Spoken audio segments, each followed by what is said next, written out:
My name is Joe Prim, and I am the host of Prepare.Defend.Lead. In this episode, we are going to be talking about the historic winter snowpocalypse down here near Austin, Texas.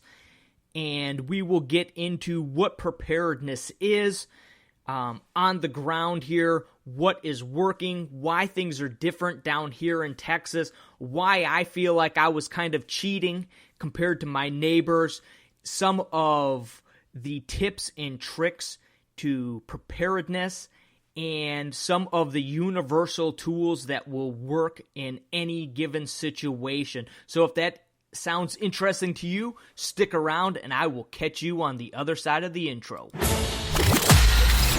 The comfort and distractions of today collide to indulge our desires and provide a slow death by apathy. A superior primitive ethos exists. Prepare for tomorrow. Defend what you value and lead those you love. This mindset is the foundation of living an authentic life as a bold, disciplined man resolute in your mission. Prepare, defend, lead. Your mission. Own it. All right. Welcome to Prepare, Defend, Lead. If this is your first time listening, welcome. It is good to have you aboard. If you have been listening to this podcast for a while, welcome back. It is good to be back. I know that this podcast is a couple days late or a day late. I apologize for that. I was trying to get the podcast out as normally scheduled, but we had the inconvenience of a historic snowstorm down here in central Texas. Yes, you heard that right. A historical event. The snowpocalypse of the century down here in central Texas. And I kind of laugh about it. I joke about it a little bit because I kind of, to be honest with you, feel like we cheated a little bit. Having come down to Texas fairly recently from up north after 20 plus years of living in the sometimes tundra of the Midwest, this is not something that we are unaccustomed to. It is not something that we are unaccustomed to, having the electricity go out and dealing with low temperatures and dealing with driving in the snow and keeping the water running for freezing pipes. These are all things that we have dealt with for a long time, unlike our new neighbors and our new friends down here in Texas who are having a much, much more difficult time of this than obviously we are. So why are things so much different here compared to when you get snow up north? Well, there's a few different things going on down here that, I'll be honest with you, I never would have taken into consideration or thought about while I was living up north either. And that is just a few things like this. It has only snowed in this central Texas area of Dallas, Fort Worth, Austin, San Antonio, kind of central, the middle of Texas area, really only a couple of times in the last decade. So when you get up to, I think, 8 inches of snow they've gotten in some areas. We have only gotten probably right in my neighborhood, probably 4 to 6 inches of snow. But it is not just the snow. It has been also the temperatures have been at or below freezing for almost a week now.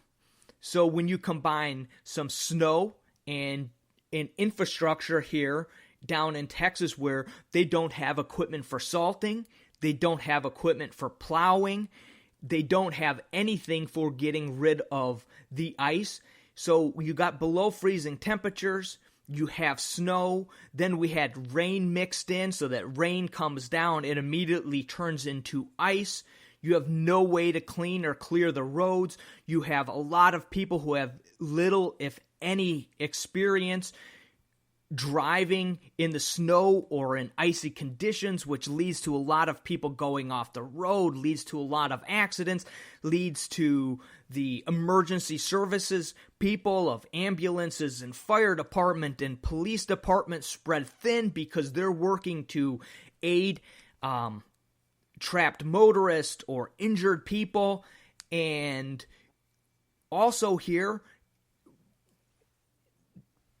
when I first started hearing them talk about the temperatures were going to be near 30 and that we needed to make sure the water was running, it kind of flashed some warning signs in my mind, because where we came from, we didn't really worry about keeping the water running consistently or at a trickle until temperatures got well below 30 degrees. But because it's so rare for temperatures to reach freezing or below freezing for any sort of extended period of time, most homes here don't have insulated pipes. In fact, many hotels here don't have insulated pipes, and even apartment complexes don't have insulated pipes. So there have been many apartment complexes and hotels that have ended up evacuating the whole hotel because there were rooms where pipes froze, pipes burst, water went everywhere, and of course started dripping down into the floors below, and then started freezing from that point. So I've seen some pretty horrific pictures on Facebook that my wife was showing me of water frozen down the walls in hotels and coming off of ceiling fans in apartment complexes. So when you put all these things together, along with the fact that the power grid here is very much strained, and I hear a lot of different reasons for this. I've heard everything from the federal government regulates the amount of pollution that the power plants can put out, so those regulations slow down how fast these power companies can either ramp up or how much electricity they can actually produce. I've heard that up to 20% of the electricity produced here in Texas is a green energy from either solar or turbines. That a lot of the turbines here have gotten frozen. Obviously, the solar panels have been covered with ice. I heard that one of the nuclear power plants, obviously nuclear power plants use water to keep themselves cool. There were some freezing there, so one of the nuclear power plants in Central Texas was shut down. So you have the makings of a total catastrophe. This was the first time ever that the state was under a full winter storm warning for the entire state of Texas. So what you're dealing with here is people without heat, people that aren't used to stockpiling blankets, people that aren't used to stocking food because people never do that. It hasn't just been people having pipes burst in their homes, but many of the suburbs around here have actually shut off their water mains because they've been having problems with their water mains freezing because they don't keep their water pipes at the depth that we do up north because of the frost lines. So there's a lot of different things going on that have made this into a really a gigantic mess with the potential to cause a lot of problems. And it has caused deaths. There are a lot of homeless people that live in and around the Austin area because it's normally warm, which that's another big possibility of tragedy. So all of these things come together to cause a situation that is abnormal. So it's one thing to plan for and prepare for those things that are normal to you. It is completely another thing to prepare for things that you don't really see ever happening. So while for me, I can talk about and wanted to spend a couple minutes explaining why things are different down here, because when you're up north and you're getting, 6 to 12 inches of snow a month, and the temperatures are consistently below freezing for months on end, it's hard to understand what is going on down here in Texas when you compare it to what you are used to experiencing up north. But believe me, things are much different down here, even just when you take into consideration the fact that they don't have ways to salt the roads or to plow the roads. Even early on, before things got really ugly down here and electricity was off everywhere, a lot of on-ramps and off-ramps onto the expressways were closed because the overpasses were freezing up and had a lot of ice on them. So there are a lot of different things to take into consideration here. So for me, the way I look at all of this is always that I have no control over the weather. So I cannot complain about the weather. I am not going to look at the weather other than to use my information that I have for a forecast to have a little bit better of an idea of what I have to expect going into the next few days, right? And going into the next few days from where I'm at right now, it has the potential to be back up into the 70s as early as this weekend, which is only 2 or 3 days away. A lot of this ice, a lot of the snow will clear. And from that point, we'll have a much better picture of where we are at, right? The other thing that I look at when I'm in a situation like this is something like the power, the water, things like that I have very little, if any, control over. I cannot worry about those things or be preoccupied with those things. We'll get into that a little bit more as I go into this preparedness, but I just want you to have a little bit better idea of what my mindset is going into a situation like this. Because whether it be a snowstorm or whether it be a tornado or impending hurricane or civil unrest, there are certain things where you should put your energy and your focus on, and then there are some things where you should pay little heed to because you have very little control over them. So,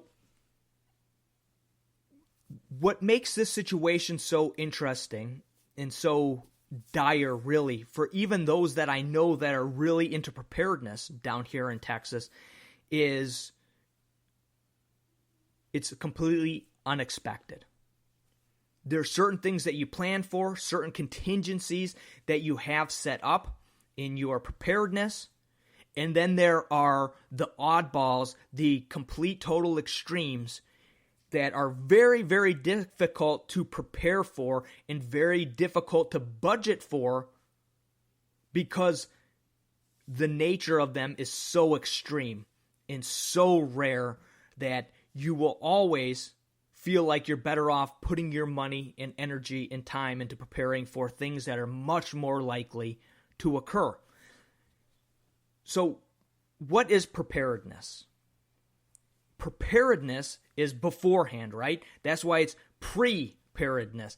It's doing everything that you can to put yourself and your family in a position to succeed, or thrive, or survive should things go sideways, or should things go different from the way that they go on your normal, everyday, average day, right? So, when I talk about preparedness, there are a few things that I'm taking for granted. And that would be, number one, that you're always going to have at the very least, an extra week's worth of food around your home.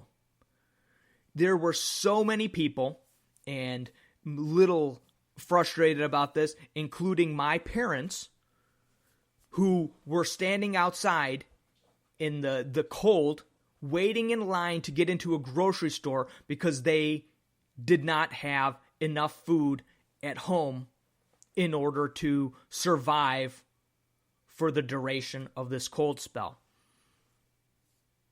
Now, we'll give my parents a little bit of leeway, only because they just moved into their home, but hopefully this is something that they learn a lesson from.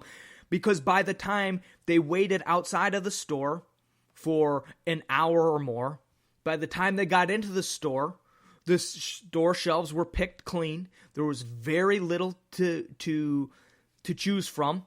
They ended up buying things that they normally would never eat, and even had stuff stole out of their cart when they were looking the other direction. So you get just a little bit of a sense of the idea of why you do not want to put yourself in a situation where you're reliant on a grocery store to provide you with food, or the local 7-Eleven or the local Walgreens to provide you with food. Number one, it puts you into a situation where they might not have anything. Number two, it puts you into a situation where you're in possible danger because there are other people that maybe want something or need something more than you do. And number three, you put yourself into a position where you're spending money on things that you normally would not even buy for yourself. So you're changing your diet, which for some people might not be a big deal, right? But for other people who eat a special diet or can only eat certain things, that can cause a lot of headaches or make things very difficult should you have maybe a young baby that needs a certain type of formula. To not have that on hand or be stocked up with that could put you in a really very, very difficult situation. So we should always, at the very least, have 7 days worth of food on hand, that's stuff that you normally eat, and also have a way to cook that food or prepare that food. And that could be as easy as just making sure you could cook up dinner on the barbecue grill or a camp stove or 100 different other ways. When we had the homestead there in the Midwest, I always knew that I could cook dinner, if needed, on the wood-burning stove. We could boil water on there. It was not just for keeping the house warm. It was also a tool that could be used for cooking if the electricity was out. Second in the always must have on the list is water. You've got to make sure that you have enough water to keep yourself going for an extended period of time. I said 7 days with food. It certainly would not hurt to have enough water for 7 days to supply you and your family with enough water to drink and for some hygiene. Obviously, we can minimize how many times we're flushing the toilet if the water's not running. We can minimize the baths. We can minimize brushing teeth. We can minimize some of that stuff for a short duration. But we need to be sure that we have enough water to drink should the water stop coming out of the tap like we expect it to. And then there are some just little things in there, like I threw it on my list here, like instant coffee. If you are the type of person that needs your coffee to get going in the morning, who needs that kickstart of caffeine to get you out of bed, to get you motivated, to get you moving forward, keep something like that around. It's those little things sometimes that keep things on track of being at least somewhat normal, that can keep you consistent, that can keep you fighting in the right direction.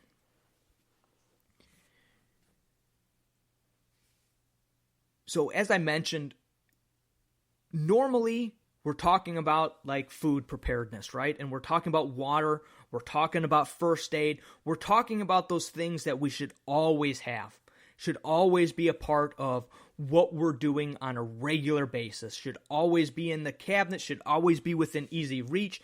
It's always there, because not only does it suit us to have that extra food, because you never know when somebody might drive by, you never know when one of your neighbors might have had lost their job and you need to be able to give them some food. You never know when these situations arise. So having extra food, having extra water, having quality, good first aid stuff is never going to hurt. It will always be an asset for you, whether there's an emergency or not an emergency time. That stuff is an asset for you and is a must-have. But the other part of preparedness, and I think often overlooked and misunderstood part of preparedness, is really the mental part of it. You have got to have a will to survive, a will to move forward. And without that, you will suffer much more than you need to. So I want to go into the mental aspect of preparedness. Again, I don't think it's something that's talked about as much as it needs to be, because so many of these things, if you want and you have the budget and you feel like it, you could go on to Amazon and have most of these things that would be on a normal preparedness list ordered up in your cart and delivered via Prime a couple days later. But the mental aspect of it is something that needs to be worked on over time, needs to be practiced, and needs to be thought about. Number one on my list, I have what I've been talking about just in a PDL Raw episode there, my daily show that I do on Instagram. I talked about the necessity to accept, to adapt, and then to advance. And I'll very simply run through that again. A lot of people like to refer to the OODA loop. And the OODA loop was designed by a fighter pilot. And the OODA loop is about observe, orient yourself, decide what you're going to do, and then act. And then you go back to it again and observe again what happened, orient yourself to your observations, decide what your best thing to do is, and then act. The OODA loop was designed to be used in a military situation. You already have accepted where you are at. If you are in a dogfight or if you are in the middle of an ambush, you have fully accepted and immersed yourself into where you're at. So that's why this idea of accepting, adapting, and advancing is just a little bit different, because I see that a lot of times, very often, what is missed is people do not accept the circumstances of where they are. And rather than accept where they are and accept the truth that's surrounding them, they choose to blame other people. Blame the electric company. Blame the water company. Blame the weather. Rather than accepting the facts for what the facts are, and then adapting themselves in that moment to the facts as they have to be accepted, and then making a decision and advancing. So it's accepting is very important in order for you to adapt and then advance forward. You've got to accept the situation. And that, I think, is a tripping point for many people. So number one, accept the situation for what it is. We don't have electricity. We don't have Wi-Fi, and my internet is spotty. What am I going to do? I'm going to get the generator going so that we can charge our phones and keep those going for the next few hours so that we can keep track of our neighbors, so that we can keep track of our friends, so that we can be aware of what's going on with the news or what's going on with the weather. And then what do? We go get the gas can, we fill up the generator, we get the generator going, and we charge our phones, right? It doesn't matter that the electricity's off at that point. It doesn't matter that the cell phone service might be spotty at that point. It doesn't matter that the Wi-Fi isn't working. We take these steps by step. Accept, adapt, and then advance. I see a big mistake that so many people make is an arrogance. Again, mental. They let the fact that they think they know what's best override what other people are telling them. For example, the state of Texas says, hey, please stay off of the roads. There's a lot of accidents. The roads are icy. The traffic lights aren't working. Our emergency services are spread thin. Please stay off of the road. And what do we see? Most people stay off of the road, right? But there are those arrogant few who say, no, I know how to ride on this. I know what to do. I'm going to do what I need to do and what's best for me. Same thing with, hey, please keep your thermostats down to reduce the electric consumption. And what do arrogant people do? Nope, I'm going to worry about me and me only. I'm going to crank up my heat to what I want it. Be very careful that you don't let your own arrogance end up hurting you in the long run. It's a very slippery slope to go down when you think that you know what's best. Sometimes you do. Sometimes it's not arrogant. Sometimes it's just, like we said, accepting, adapting, and advancing. But very often, arrogance can creep in and you don't even realize it. And that is something we always have to be watchful for in all circumstances in our life, but especially in an emergency situation. Another big one is fear. And fear is a tremendous demotivator. Fear is a tremendous killer of people. It's a tremendous killer of motivation, of goals, of everything. In fact, it's something that I talk about on this podcast very often because it is probably enemy number one as far as I'm concerned in the mental game of life.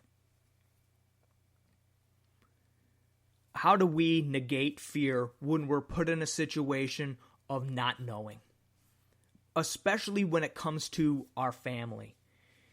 And for me, the biggest part of negating fear is having walked yourself through situations mentally, right? You've walked yourself through these situations and you have a plan. It is very comforting to your family to know they don't have anything to worry about, right? And the reality might be that it's not that they don't have anything to worry about. There are always things to be worried about, right?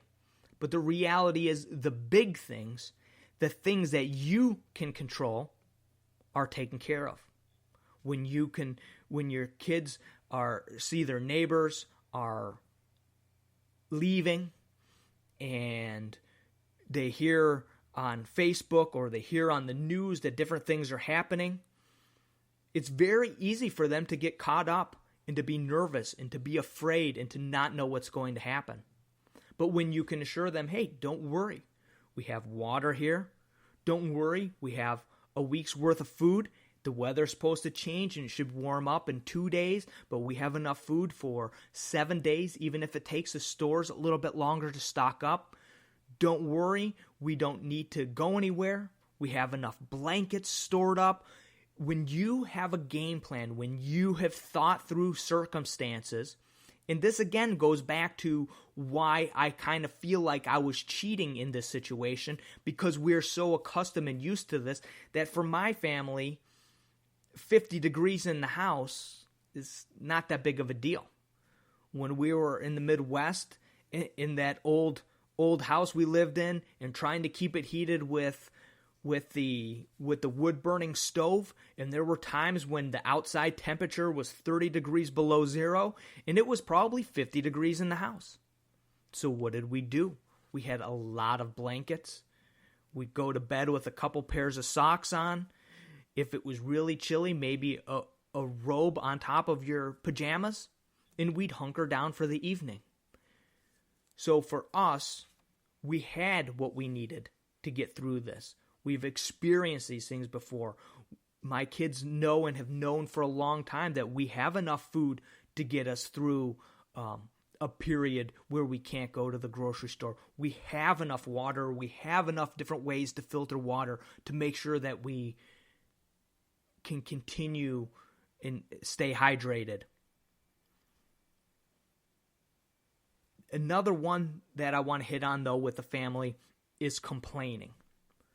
You need to have zero tolerance in an emergency situation for whining and complaining.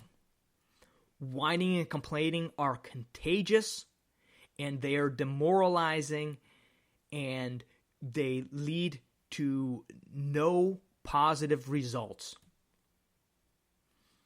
You need to be sure that you and the people in your family are focused on solving problems, not complaining about things. My daughter came home the other day, whining about something, complaining, said this will not be tolerated. There's zero tolerance in my house normally for complaining, but in a time like this, there is zero tolerance for complaining. There is no excuse for it.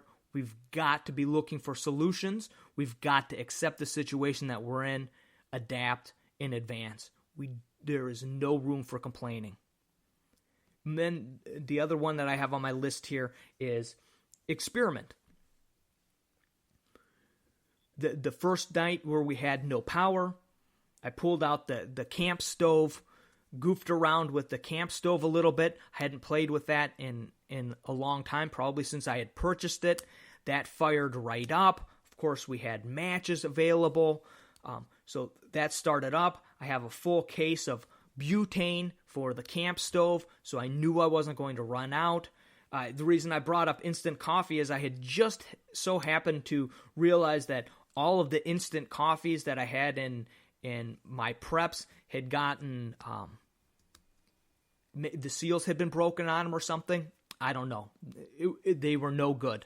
So I had just happened to be at the store last week, and I picked up a small jar of instant coffee, and I was like thinking as I warmed up some water that first morning, I've never tried instant coffee in my life. I have no idea how bad this stuff tastes, but we're gonna try it. I know my wife loves her coffee in the morning. I know that she needs her coffee in the morning. I'm going to make us each a cup of this instant coffee, and we're going to see how it goes, but we are going to have our coffee in the morning. So experiment with things. Same with the generator. Had an excuse to bring out the generator, see what I could run off of the generator, how many different things. I was able to get the computer and the TV and an Instapot and the Wi-Fi, broadband, all working off of the generator without drawing too much over an extended period of time. That probably would be more than I would want to, would be using more gas than I would want to over an extended period of time. But you kind of need to know your breaking points from the beginning. So experiment with what you have. Experiment with what you can use different things for that you wouldn't necessarily normally use them for, in order to put them in a position to be an asset to you.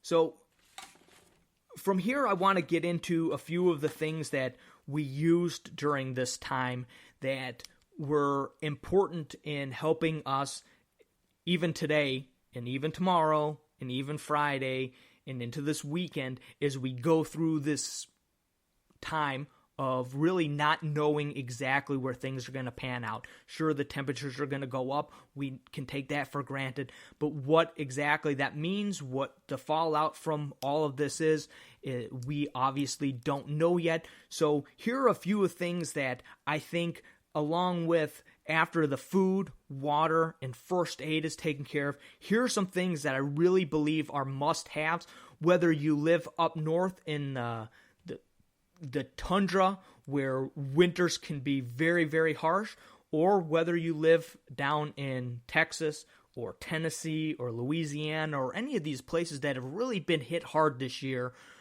from winter storms that are an unexpected thing to need to be prepared for. Number one, on my list here would be a generator. Now, if you don't have the funds to buy a generator, because a generator can be a big expense, what I would say, number one, is you can always buy a smaller generator. That's an option to save some money. You know, a lot of times we want to buy the biggest and the best, but maybe what fits in your budget is a smaller generator. But a great option, which I used for many years, was an inverter. And an inverter you can hook right up to your car battery, and it's got a couple of outlets in it. You can probably, run an Instapot off of that. You could probably run your broadband off of that.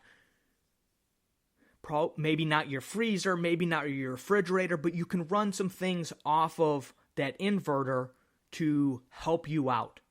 And I did that for many years. That was my go-to. I didn't have a generator, but I had an inverter. When we were back on the homestead, we had an extended, I think it was at least 72 hours. I think I did a podcast on it, even 72 hours where we went without power. And I kind of broke it down, and with our preps and the different things that we had in our home with candles and lights and things like that we'll go into here, the only thing that was a struggle during that time for us was we had just received chicks, and I needed to have a heat lamp on those chicks in order to keep them warm so that we wouldn't lose those 25 baby chickens that we had just received. So what I had done at that point was I had hooked that inverter up to my riding lawnmower, and rather than use a vehicle, which would obviously consume a lot more gas, I was able to keep that heat lamp running through the night off of my lawnmower. So along with a generator or inverter are jumper cables. Really, at this point, there's no excuse, no matter where you live, for not having a set of jumper cables in your trunk or under your seat or someplace in your vehicle, and probably one for you and one for your wife's vehicle, or at least have one set of jumper cables in each vehicle, because oftentimes it might not be you who needs a jump, but to have the ability to help out other people is really priceless. To be able to, when other people are in a difficult situation, be able to make sure that you have the ability to help them out of the situation that is getting stressful and is frustrating for them, is a great place to be in for very minimal price. Next on my list, I have a camp stove for food and for hot water, again, for making tea or hot cocoa for your kids, or instant coffee, or if you got a French press for making some real coffee. Having a camp stove is ideal. Here at this house that we're renting right now, we do have a gas stove, so we're able to heat things up on that. But if you only have an electric stove, even more so. But the camp stove is great because you can always pack it in your vehicle with you and bring it with you in a bug out situation or on a camping trip. Most of these things that I'm going to bring up in this list give you options. And for me, in any gear that I buy, in anything that I do, I am always looking for options. Whether I'm on the go or I'm at home, whether I'm in an emergency situation, whether I'm in a recreational situation, these tools should serve you. And one of them would be a camp stove. I believe the camp stove that I had purchased on Amazon, they were less than $20 a piece, come in a little plastic case. You drop the canister of butane in, lock the butane, and they're compact, easy to store, and they heat things up very quickly. You can always get something smaller that'll fit in a backpack, but this is a little bit nicer, a little bit more stable for warming up a teapot or even a kettle to feed a family versus just just heat up a cup of coffee or a small dehydrated meal or something like that. So a camp stove I would highly recommend. Candles, lamps, and flashlights. Flashlights are so cheap these days. Batteries are so cheap these days. There's really no excuse for making sure that each of your kids has their own flashlight, that there's a flashlight in a few drawers, that there's flashlights in your vehicles. We should kind of have flashlights all over the place. And the reason I advise that is if you're in a vehicle and you need a flashlight, you got one. If you're in your home and you need a flashlight, you got one. If you're at home and the flashlight in your drawer doesn't work, you can always go out to your vehicle and grab the one out of your glove box in your vehicle. Or you can borrow one from your son or your daughter or your wife. But if you can have numerous of these cheap LED flashlights around, it's big. The other thing that we've been using for years is these different lanterns. You can put them on, a dim, and then you can push the button a couple of times and it'll get brighter and brighter. Those work very well.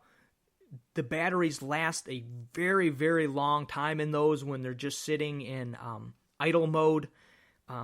So that would be something I would definitely recommend. And then, you can buy candles for very cheap these days as well, either at the dollar store or at Aldi's. And those candles, again, they offer some sort of semblance of normalcy if you're in the dark from like where we're at in this time of year where at 5 o'clock it's really getting dark and people aren't used to going to bed until 7 or 8 o'clock at night. You got several hours in there that people are going to want to spend some time either talking or reading or playing games or anything that they can do to kind of keep some sort of normalcy or even make that time a little bit special. So having different forms of lighting, necessary. And again, necessary whether it's summer, winter, no matter what the situation, candles, lamps, and flashlights should be part of your kit. The next one I would say blankets. If you're up north, when we were up there, we lived in a rural enough area that we always kept our vehicles well stocked with blankets because you never knew if you slid off of the road or the car broke down or something. It could be a very, very long time before somebody found you, depending on the cell phone reception. And when it's cold out, it doesn't take that long before the inside of that vehicle is going to get very cold and get very dangerous. So we always kept things very well stocked with wool blankets, and we brought every single one of those blankets that we had used in our vehicles and the blankets that we used in our home that, like I said, our home there in the Midwest would get very cold sometimes.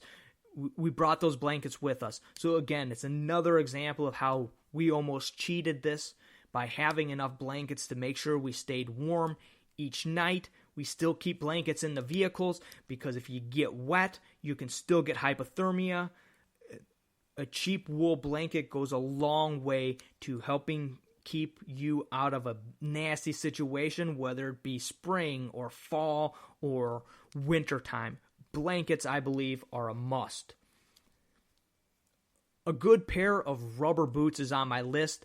When we lived on the homestead, that's almost all we ever wore. Whether from my kids to my wife to me, whenever we walked out the back door, we had our rubber boots on. And they're perfect for keeping your feet dry, and whether it be in the snow or whether it be in a flooding situation or whether it be in the muck and the mud. A good pair of rubber boots goes a long way to keeping you dry and comfortable in either an everyday situation or a really bad situation. Another thing I got on my list here would be family games or books. Make sure that you have some books to read. Make sure that you got some family games that can be easily accessed to play in order to help pass the time, keep spirits up. again, in this situation where we are here, we know it's a very short duration. The electricity's back on, at least for the moment. But you never know when it could go out for an extended period of time. We don't know what's the future holds, ever. So having some things around that you can enjoy, that can raise spirits, that can give you something to do to pass time, go a long, long way. In my preparedness bins and in my storage, I even have things like chalk for coloring outside, and bags of pens and pencils and notepads and notebooks. You know, all that stuff can be picked up for very cheap during back to school sales. And those types of things go a long way to keeping people entertained. Coloring books, I got boxes of crayons, things like that that keep people occupied, that help pass time, that help take away the anxiousness of the situation that you can find yourself in. And lastly on this list, I want to bring this up as this has become a bigger part of what we're doing here with preparedness, and we got the home being built on the Homestead 2.0 right now. But the other thing that I wanted to mention here is the ongoing budget overland project, right? So I don't care whether you have, whether you would consider your vehicle an overland project or whether that's something you're even interested in. But having a vehicle that is an asset in an emergency situation, I believe more and more, is a must. It's something I've really kind of taken for granted for a very long time, having that Ford F-250 that I knew I could go where I needed to go, knew I could load up whatever I needed to load up in there, knew that the whole family would fit, knew that that the dog would fit in there, and that we could carry anything that we needed to carry very, very easily, very quickly. So this is something that, although I hadn't thought about it this way, is something in the back of my mind I felt comfortable with. But having a vehicle that can be an emergency asset, I'm believing more and more is important. Having one of your vehicles that's four-wheel drive, I think is huge. But having at least making sure that your vehicles are filled up with gas. In the winter situation like this, I've made sure that the Montero, the Overland Project vehicle, was kept clean from snow and ice, so that should we need to go, should I need to go help somebody, should I need to respond to, like I did, a friend needed a jump start. They had no heat. They wanted to be able to warm up in their vehicle, but the vehicle wouldn't stop. They couldn't go and get some food or even a cup of coffee to warm up. They needed that vehicle for more than just to look at, right? So I made the trip over, drove over, helped them get a jump start because I had jumper cables, but I also had the ability and had the asset of a vehicle with four-wheel drive to get to them and to get back home safely. That being said, it was also a great opportunity for me to play around with the Overland Project vehicle, the Montero, to see how it performed in the snow, see how it performed in the ice, and the more I drive that vehicle, the happier I am with it. For me, having spent a decent amount of time in four-wheel drive vehicles and off-roading, a big part for me is having a vehicle that is predictable. And what I mean by predictable, especially like in the snow conditions, is having a vehicle where you can tell immediately whether you've understeered or oversteered. When the back end starts to kick out on it, you know you can tap the accelerator and it will straighten itself back out again. They're just little quirks to different vehicles of how much gas you need to get to straighten that back out again, how you can tap the brakes to make, if the front end breaks free, to make sure that it gains traction again. There's little tricks in driving, whether it be in the snow or whether it be in the mud, and every vehicle is a little bit different in how they react. because of the weight and because of their suspension setups and because of 1,000 other different little things, right? How they're loaded up. But having a vehicle that's predictable, that does what you want it to do, when you want it to do, and you can have a feel for it, and you get some feedback, and it does what you want it to do, is huge. And so far, I've been very happy with the Montero. I have that feel for it, and so far has been very predictable. And whether it be in the mud or whether it be in the snow, when that back end would loosens up, which again, a lot different than pickups, and I have a lot of years of driving pickups. Obviously, there's a lot different weight situation in having an SUV versus a pickup, and getting that back end to straighten back out again, or even letting that back end break free on a pickup with no weight in the back is obviously a lot easier. But just getting a little bit of idea of the finesse and how to work the vehicle, and I'm very happy with it.